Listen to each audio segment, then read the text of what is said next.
If you're playing 2D fighters like this, there is a lot you need to learn. Luckily, there is a way. Hi there, I'm megaburritozero, well known in the FGC as 2 wins and 16 losses.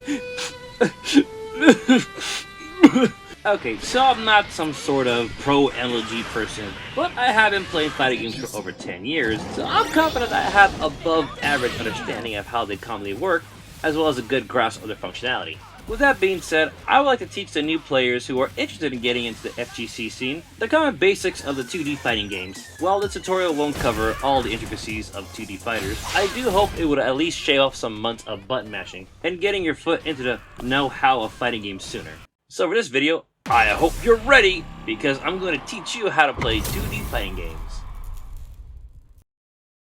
Before we get to the juicy how-tos, I do have some disclaimers I need to let you know before we begin. Firstly, for this tutorial, I will be demonstrating the controls mainly with a pad. However, I will do my best to keep the instructions as neutral as possible in hopes any form of controller preference will translate well. Secondly, there are many fighting games out there, all with their own form of gameplay and rule and mechanics to follow. While this video will help you at least understand the gist of 2D fighters, keep in mind my tutorial can only translate so well with every 2D fighter. For this video, I will be mainly using the Street Fighter series for the tutorial and demonstrations, as I believe they are the best representation for 2D fighters in general. Lastly, if you're someone like me who would rather learn hands-on than some rando telling you how to play the game, then let me quickly recommend you 2 games that will most likely do a better job teaching you how to play than me. There's 2013's Killer Instinct and Skullgirl's Second Encore. Each game has their pros and cons, in which I will go further detail perhaps in a different video. However, I will say both games host an amazing tutorial system, not only teaching you the fundamentals of how to play their game, but 2D fighters in general. From basics to advanced levels, you'll pick it up rather fast thanks to their descriptive and well-structured lessons. I'd recommend considering one, if not both of these games as your first entry into 2D fighters, if you haven't decided already. Now, on to the tutorial! So here we are! You jump into a 2D fighter and you're introduced to a roster of what seems to be a bajillion characters, each having what looks to be finger gymnastics of controls just to execute one singular move. Quite overwhelming. Character selection is important in just about any game, and I'm sure you'll want to try out and learn a certain character that caught your eye before. But for the sake of this tutorial, we're gonna stick with the best of the basics, and that's Ryu and Ken, as these are the grandfathers of 2D fighters, and are basically the root and functionality of it all. Alright, let's start with the basics of movement. For traditional 2D fighters, you have 8 directional inputs. You press forward to move forward, you press back to move back. You double tap forward to do a quick dash forward, and you double tap back to do a dash back. You press up to jump, and you press up left or right to jump either back or forward. And pressing down will make you crouch. Okay, it doesn't look like the most invigorating gameplay there is, but trust me, this is important stuff. Holding diagonally down will also make you crouch, but more on that later. Alright, let's get into some of the meat and potatoes of these games. Attacking! 2D fighters traditionally have 6 buttons to operate, 3 different punches, and 3 different kicks, both sporting light, medium, heavy of strength levels. Each strength variation of punches and kicks have their pros and cons, and knowing which one to use for a certain situation is key to beating your opponent. Lights are fast but weak attacks, mediums are not too slow but not too strong attacks, and heavy attacks are slower but hard hitters. These functionalities generally apply to both punches and kicks. The same can be similarly said to the jump attacks and crouching attacks. Also note that by pressing certain directions and attacking, your attack sometimes changes into a different attack. The same can be sometimes applied to jumping attacks. I won't go in much about this, but just to make you aware that there's more than just 6 basic attacks. Alright, so you know how to dish out some pain, but can you block? As boring as it may seem, blocking is just as important as fighting. It's not always about overpowering your opponent. Sometimes patience is a virtue in order to turn the tide of the game to your favor. To block is simple. By holding back when an attack is incoming, your character will enter into a standing block state. By holding downwards back, you'll enter a crouching block position. Now when you do a standing block, you're essentially protecting your upper half of your body. However, your bottom half is vulnerable and susceptible to low and crouching attacks. Crouching block will protect everywhere on your body. Everywhere but the top part of your head, meaning you're susceptible to jump and overhead attacks.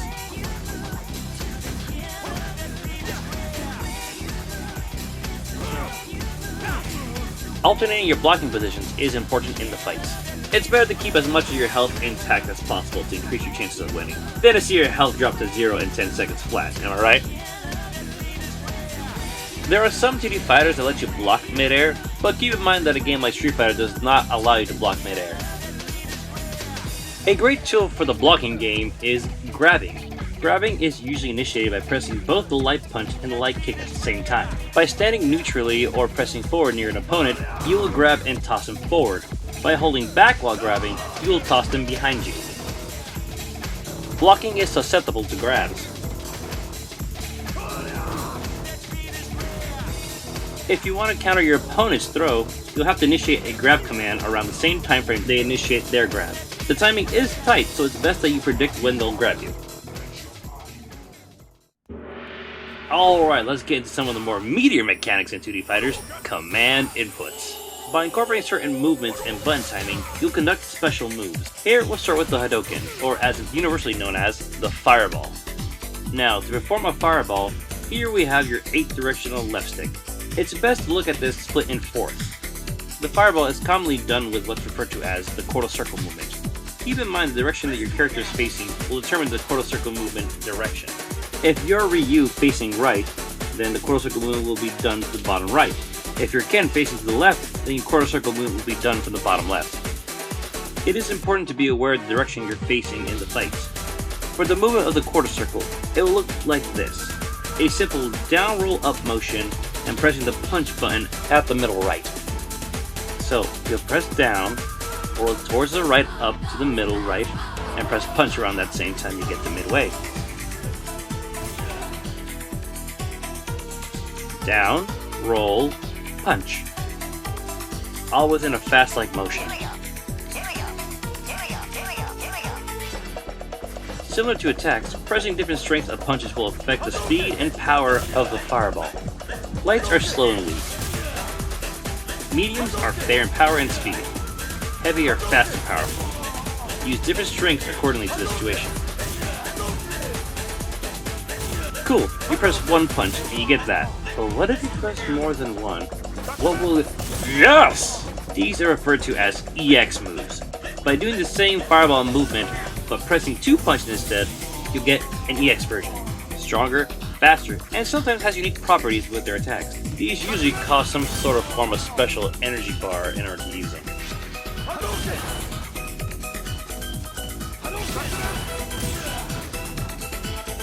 Now, onto the the Hurricane Kick. If you can do the Fireball, you can definitely do this. Assuming you're facing from left to right, instead of rolling it forward for the QC, you're rolling it backwards instead and replacing the punch with a kick. So down, roll backwards, then kick. Just like the Hadoken, the strength of the kicks will affect the speed and power of the attack, with the EX changing its functionality.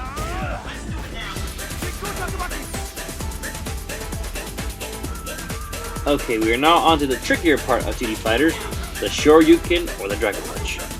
A remarkable and powerful move that is a bit vexing to pull off as a beginner, but don't worry, I'll do my best to simplify its execution as best I can. Assuming you're facing left to right, we're splitting the quarter circle movement into 8s for this tutorial. The input instructions you're usually given in game usually look like this, a Z. I'm sure some of you looking at this were like me when I first saw this. Not to worry, I'll break it down as best I can. The best way how I started to do this was imagining doing a Hadoken and a half. But instead of it looking like this, it's more like this, as you're starting from the right first, instead of starting from the bottom down. Now with the movement in place, your motion should look like that. And by the time you get to the middle part of the QC movement, there is where you'll press the punch button. Breaking it down, it will start from the right, rolling it down, rolling halfway towards upright, and pressing punch. Just like that. I understand a move like this will make you want to flail the control stick like crazy and hopefully you get the execution right, but trust me, it's a lot simpler to just do the smaller steps. And you guessed it, the strength of the punches will determine the damage, speed, and distance of the Dragon Punch, along with the EX.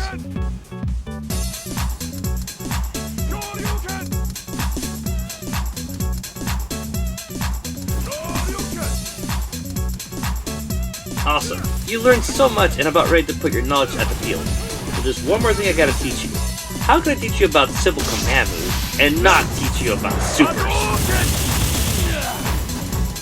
The ultimate move to quickly shift the tides of battle for better and worse.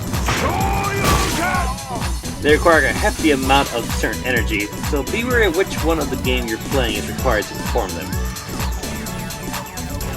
Assuming you're facing left or right. Remember how I mentioned a Hadoken and a half? Well, this one requires 2 full Hadoken motions.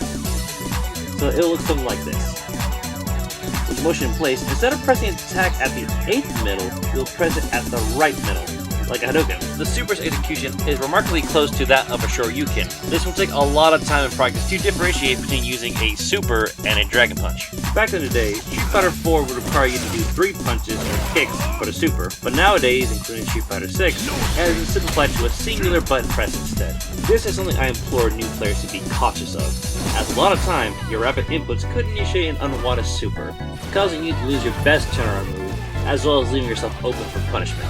So be very careful.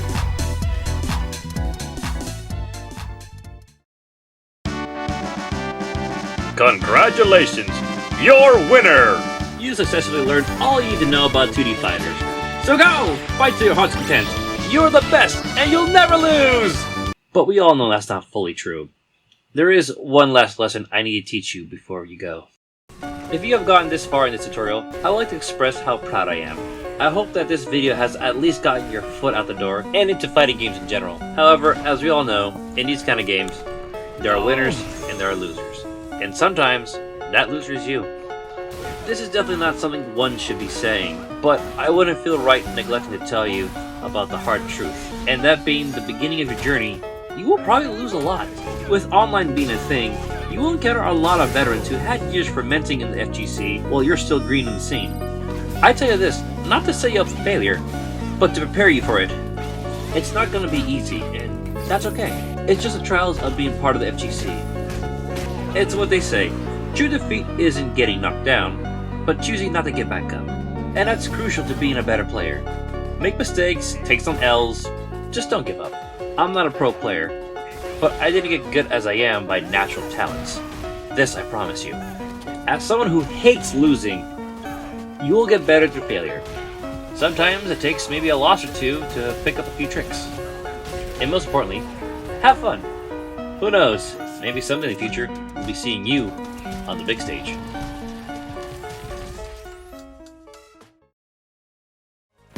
Hey y'all, thanks for watching. This is the end of the video. I hope this tutorial helped you understand the fundamentals of 2D fighters. There's obviously a lot more to 2D fighters than what I covered in this video, so I hope that you at least understand the gist of the basics, so that you're not too alienated when going into 2D fighters. I actually had planned to talk more about Killer Instinct and Skullgirls at the end of this video, however I felt the length of the video was long enough and I didn't want to take more of your time. Perhaps I'll make a more in-depth video about it, maybe in the future. I've been wanting to do this kind of video for quite some time. As I mentioned in the video, I've been playing 2D fighters for over 10 years, and I never really found a tutorial video that really helped me get the grasp of 2D fighters in general when I first started. This is kind of my way trying to give back to the FGC while trying to help players who are like me, who needed a softer and simpler lead-in into the 2D fighters. I do hope that I have at least helped one person out there when it comes to being introduced to 2D fighters. If you're someone looking to get into 3D fighters like Tekken, boy, do I have a video for you. Shout out to my man WujuStyles. As of this video, he has 2 good videos on Tekken. Not necessarily on how to play Tekken, but more on the lines of doing combos and hit properties in Tekken 8. Give it a look-see and see if it tickles your fancy. I'll leave a link to the videos in the description below. Once again, thank you all for watching. Hope you have a good whatever time it is. This is MBZ signing out. Peace.